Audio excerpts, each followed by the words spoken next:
सपा सांसद के बड़बोले बयान। उत्तर प्रदेश के जनपद मुरादाबाद में सपा की एक बैठक का आयोजन हुआ, जिस सभा को सपा सांसद एसटी हसन ने संबोधित किया।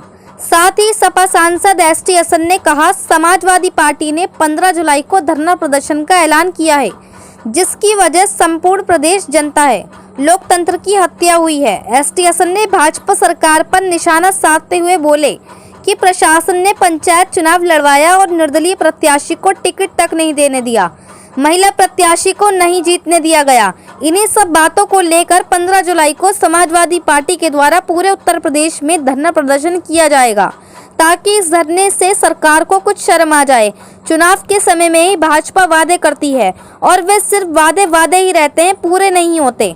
तो वहीं एसटी हसन ने कहा कि 2022 के चुनाव में मायावती भाजपा के साथ गठबंधन करेगी और उन्होंने जनता से कहा कि समाजवादी पार्टी को हराने के लिए वोट करे, क्योंकि वह खुद बीजेपी में जा रही है। साथ ही मायावती ने हमेशा से ही भाजपा का समर्थन किया है, क्योंकि वह अपना फेस बनाना चाहती है। तो वहीं जब सांसद साहब से सवाल किया कि उप मुख्यमंत्री ने कहा है कि समाजवादी पार्टी सरकार गुंडे की सरकार है, तो बोले ये तो जनता की मिलीभगत जानती है कि कौन सरकार किसकी है। गुंडे की सरकार भाजपा की है। जो भाजपा सरकार में बहन बेटियां सुरक्षित हैं और बहन बेटियों को संपूर्ण अधिकार नहीं मिल पा रहा है। पर्चा हाथ से लेकर फाड़ दिया जाता है। प्रशासन की मदद से चुनाव जीता जा रहा है।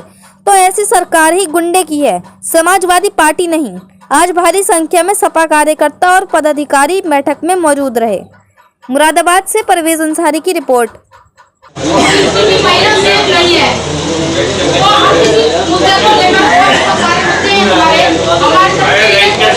यहाँ पे बैठे हुए पूर्व विधायक अनीसुर रहमान साहब,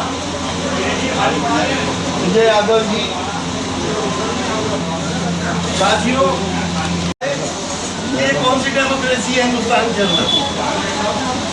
इन हालात के अंदर हमारी क्या हुआ? लेकिन मैं इससे जरूर कहना चाहूँगा, अगर भाई ने सबसे अच्छी बात हो प्यारी बात कही। देखिए, समाजवादी पार्टी ने 15 तारीख को धरना प्रदर्शन का ऐलान करा है, और जिसकी वजह सिर्फ उत्तर प्रदेश ही नहीं पूरा हिंदुस्तान जानता है।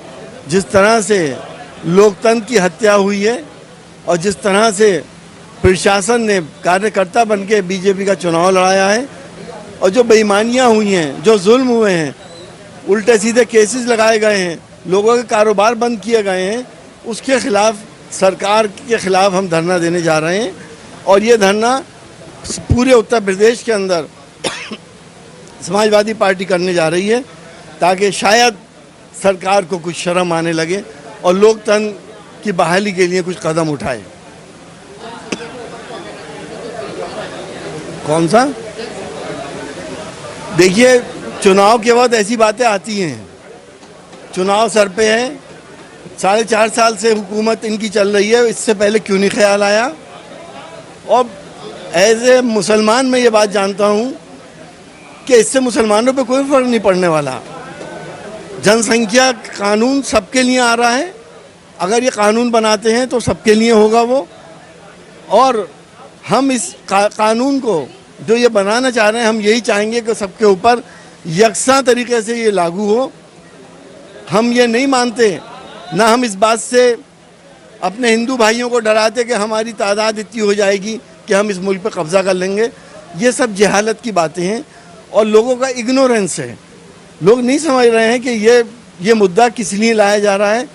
हिंदू मुसलमान को बीच में इसको बांटने के लिए और वोट पोलराइज करने का ये सिलसिला शुरू हुआ है।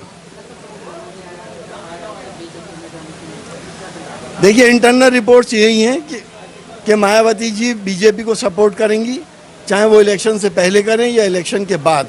इस बार भी उन्होंने चुनाव में ये बात कही है, जिला पंचायत के चुनाव में कहा था कि समाजवादी पार्टी को हराने के लिए वोट दें।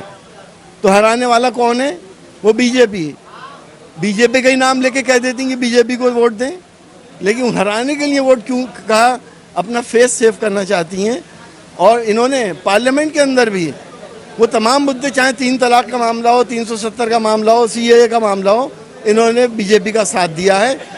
जब मुसलमान पे वक्त पड़ता है तो ये भाग जाती हैं, और वोट इनको मुसलमान का चाहिए होता है।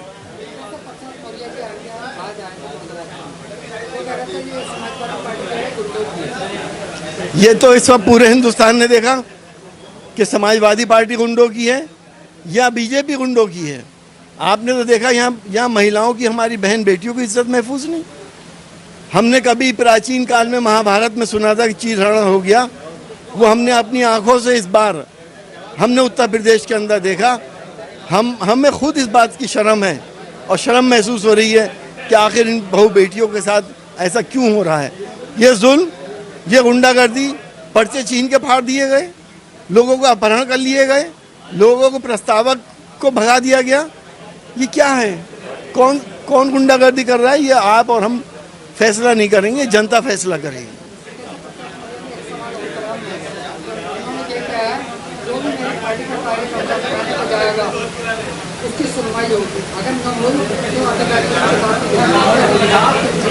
ये और गुंडागर्दी को बल देगा।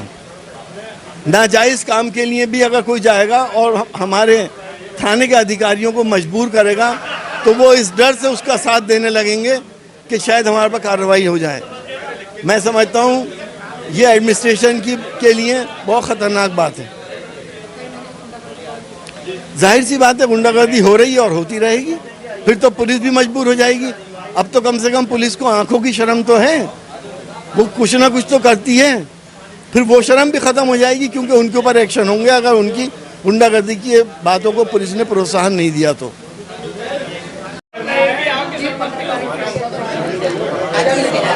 देखिए, आज जिला कार्यालय पर हमने एक मासिक बैठक भी करी अपनी और 15 तारीख को आदरणीय राष्ट्रीय अध्यक्ष और उत्तर प्रदेश के पूर्व मुख्यमंत्री जी के आह्वान पर पूरे प्रदेश के अंदर धरना प्रदर्शन तहसील पर किया जाएगा। उसी के संबंध में हमने आज यहाँ मीटिंग बुलाई है, उसी की तैयारी के लिए मीटिंग बुलाई है और हमारे जनपद मुरादाबाद के सभी तहसीलों पर धरना प्रदर्शन किया जाएगा। उसमें हमने अपने जो विधायक हैं, पूर्व विधायक हैं, सांसद जी हैं या कार्यकर्ता हैं, जिले के पदाधिकारी हैं, सब लोगों को जिम्मेदारी बांट दी गई है, विधानसभा अध्यक्षों को जिम्मेदारी बांट दी गई है और बड़ी संख्या में धरना प्रदर्शन में लोग पहुंचेंगे। और इस उत्तर प्रदेश की जो भाजपा की सरकार चल रही है, जो जुल्म जाति की सरकार चल रही है, प्रशासन के बल पर सरकार चल रही है और जितने जिला पंचायत हो या ब्लॉक प्रमुख के चुनाव में जो इन्होंने नंगा नाच कराया उत्तर प्रदेश की सरकार ने, इसके खिलाफ एक बहुत बड़ा धरना प्रदर्शन समाजवादी पार्टी पूरे उत्तर प्रदेश के अंदर करने जा रही है। आपने देखा होगा टीवी चैनलों के माध्यम से किस तरीके से माँ बहनों के इन्होंने कपड़े उतारने का काम करा है और तमाम ऐसी घटनाएं करी हैं, मारपीट, गोली और गुंडागर्दी करी है खुलेआम। तो उसी के खिलाफ समाजवादी पार्टी ये धरना प्रदर्शन पूरे उत्तर प्रदेश के अंदर करने जा रही है।